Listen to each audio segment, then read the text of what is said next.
Alright guys, look, lately I've been seeing a lot of negativity surrounding GTA 6, and honestly, I think some of it has gone too far.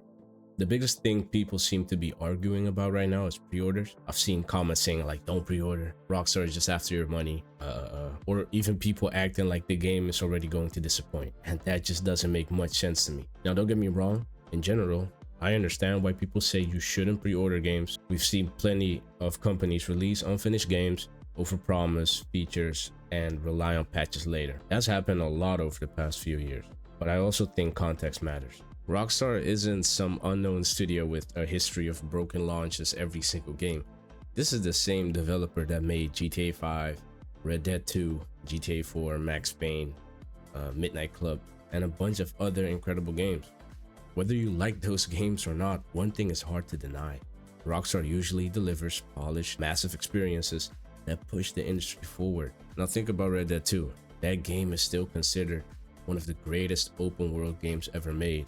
The level of detail, the story, the animations, the world itself, it sets a new standard, or it set a new standard. So when people say GTA 6 is going to be terrible before we've even played it, I have to ask, based on what? We've only seen trailers, or not, well, barely trailers to be fair, but we haven't even seen a gameplay trailer. We've only seen screenshots, but nobody outside Rockstar has actually played the final game. Criticizing something that doesn't even exist in the public's hands yet feels unfair. Now, does that mean Rockstar is perfect? Absolutely not. People bring up the GTA, the trilogy, definitive edition, and that's fair criticism. That launch was rough indeed, but Rockstar didn't actually develop those remasters themselves. They were outsourced to another studio, but you know, Rockstar still deserves the criticism for approving the release, but it's not the same team that's been building GTA 6 for years, obviously. And speaking of years, GTA 6 has reportedly been in development for a very long time. Rockstar delayed the game because they wanted more time. Most studios delay games to improve them, not to make them worse. Would you rather that they rush the game and get it out unfinished? I don't think so. Look, another problem or another thing I see people saying is anyone who pre-orders GTA 6 is part of the problem. I don't really agree with that. If someone has followed Rockstar for years, loved their previous games, and trusts them enough to pre-order, that's their choice. Just because pre-ordering isn't right for you doesn't mean everyone else is making a bad decision.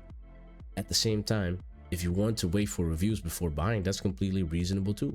Both sides can still exist. The problem starts when people act like their opinion is the only correct one. At the end of the day, we all want the same thing. We want GTA 6 to be amazing. We want to live up to the hype. We want Rockstar to prove why they've spent over a decade making this game, or at least waited a decade. So instead of hating on a game that's not even out yet, maybe we should wait until we actually get to play it. If it launches broken, criticize it. If it disappoints, you know, you can call it out. But if it ends up being another masterpiece, which it's likely gonna be, then all this negativity beforehand is going to look pretty silly. Plus, we're acting like pre-orders, you know, started with Rockstar Games. But anyways, what do you guys think? Are people being too harsh on GTA 6 before it releases, or do you think all the skepticism is justified? Let me know in the comments, and if you enjoyed this short video, don't forget to like and subscribe. Thanks for watching, and I'll see you in the next one.